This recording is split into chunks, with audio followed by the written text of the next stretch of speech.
Pessoal, então vamos lá, mais um módulo, módulo 10, agora da frente 2, módulo 10, fechando a frente 2, mais alguns exercícios falando sobre função inversa, sobre função composta, são só 4 na verdade, esse vídeo promete ser mais rápido um pouco. Destaque, por exemplo, para o exercício número 1, para o exercício número 3, o número 1.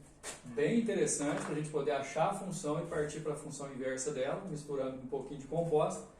E esse exercício número 3 para a gente achar uma composta aí para poder descobrir o exercício. Tem 2 de gráfico, na hora que chegar aqui eu consigo explicar para vocês. Vamos lá, ó.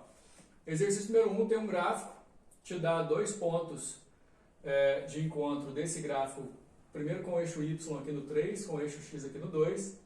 Vocês já sabem, por exemplo, que se tratando de uma reta, uma função do primeiro grau, o formato dessa função é ax mais b, onde b é o valor onde a função encontra o eixo y, que na verdade a gente já tem.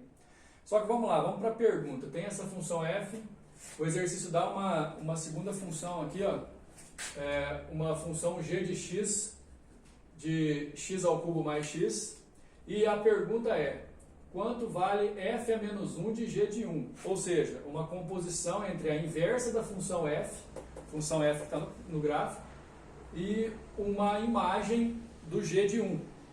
Assim, só para garantir, logo de cara, calcular o g de 1 não é difícil, é só jogar 1 no lugar do x aqui, você vai ver que dá 1 mais 1 dá 2. Quer dizer, g de 1 valendo 2, pessoal, a nossa pergunta muda um pouco, né?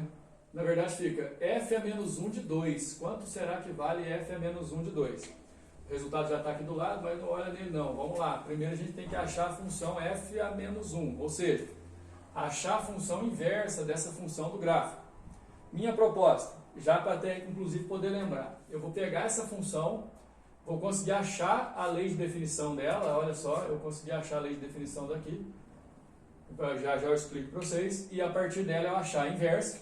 Essa daqui, ó, foi a inversa que eu achei. E com essa inversa eu consigo responder, mas vamos com calma, olha lá. Primeiro, para achar a função f de x, ela é ax mais b, só que repetindo, b é o valor onde encontra o eixo y, está aqui. Certo? Então ela fica no formato de f de x é igual a x mais 3.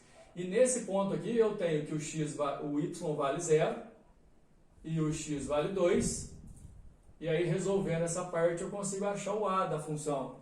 Vê como é que está coerente. O a negativo, função do primeiro grau decrescente. Aí eu monto.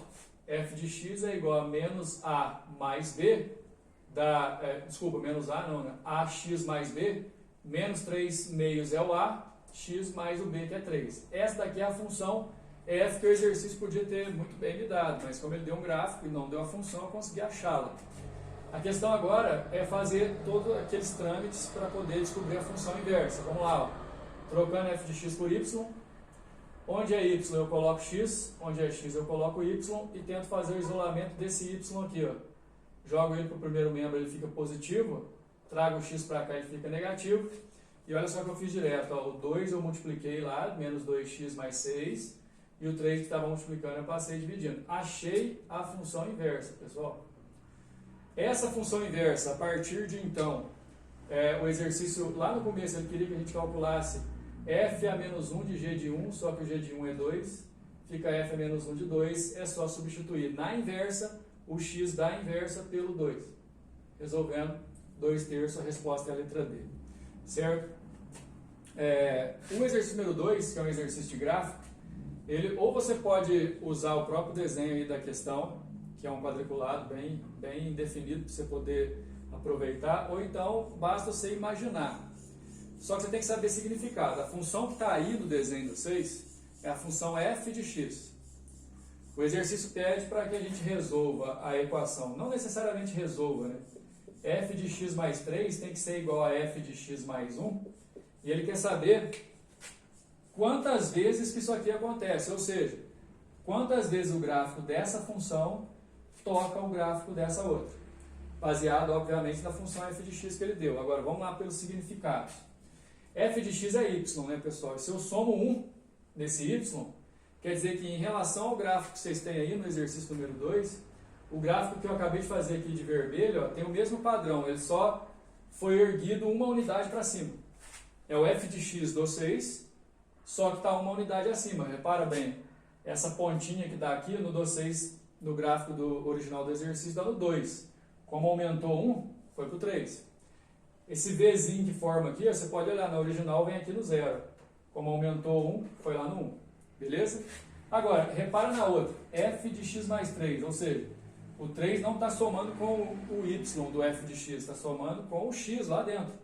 Isso aqui representa que a função, o gráfico, vai ter que deslocar 3 para a esquerda. E aí você pode pegar o mesmo padrão de gráfico, eu já fiz aqui de preto, é o gráfico que vocês têm aí, só que deslocado 3 unidades para a esquerda. Então vamos lá, se você soma no y, você ergue, se você subtrai, você abaixa. Se você soma no x, você anda para a esquerda, se você subtrai, você anda para a direita. E aí, assim, visualmente, está bem favorável, porque você vai ver que esses dois gráficos se encontram em duas oportunidades. Por isso que a resposta aí é a letra B. Beleza? Indo para o número 3, galera, já é um pouquinho mais complexo. Esse exercício tem algumas etapas, então preste atenção no que eu vou fazer. Ele te dá uma função f de x e uma composição entre f de g de x igualada a algo que também depende de f de x, olha só. E no final das contas ele pergunta quanto dá g de 7. Qual que é o desafio? Achar a função g e a partir daí, no x da função g, eu coloco 7 para poder achar a resposta. Ok? Vamos devagar, eu vou resolver esse pedaço aqui primeiro. Quanto será que dá f de x mais 1? f de x mais 1, no lugar desse x aqui, pessoal, eu coloco o x mais 1, tá vendo que eu usei até um parêntese. Para representar que eu vou fazer distributiva, fica 7x mais 7, tirando 4. Aqui, ó, f de x mais 1 vale 7x mais 3. Agora vamos voltar para essa. f de g de x é x ao quadrado menos f de x mais 1. Mas olha o f de x mais 1 aqui que eu achei. Então, com esse menos aqui de fora, vai mudar o sinal desses dois termos. Então, a função f de g de x vai ficar x ao quadrado, tá ele aqui, menos isso aqui tudo, menos 7x menos 3. Essa daqui agora é a função f de g de x. Mas lembra que eu quero achar é a g. Aí eu olho para esse lado da equação, da função, melhor dizendo, tá f de g de x. Mas o que é o f de g de x, hein, pessoal? É pegar essa função f aqui, ó, no lugar do x, eu colocar uma função g. Isso é f de g de x. Na lei de definição da função f, eu coloco a função g. Aí fica 7g menos 4, igual a tudo isso que a gente achou. Fazendo isolamento, passando 4 para lá, somando, fica menos 3 mais 4, dá esse 1 aqui, e o 7 passa dividindo. Achei a função g, olha só. Essa função g me ajuda a calcular o g de 7. Pode colocar aí, ó. Aqui dá 7 ao quadrado, 49. 7 vezes 7, 49. Subtraindo deu 0. Sobrou 1 sobre 7. A resposta é a letra A. Beleza? Agora é o seguinte. Quiser pausar o vídeo e dar uma olhada no que diz o número 4. Só para você voltar para a nossa resolução, porque ele pede para a gente achar o intervalo dessa função aqui, ó. f de x é igual a 2 menos x sobre x. Essa é uma função especial, pessoal, a gente nunca falou sobre ela, tem um conceito aqui de assíntota que eu preciso mostrar para vocês, mas na própria questão. Agora dá só uma olhada aqui. A questão é que, para ficar mais fácil de entender, eu separei isso aqui, eu coloquei o 2 sobre x e o menos x sobre x, só que o menos x sobre x dá menos 1. Então eu peço que vocês considerem agora essa lei de definição, não aquela.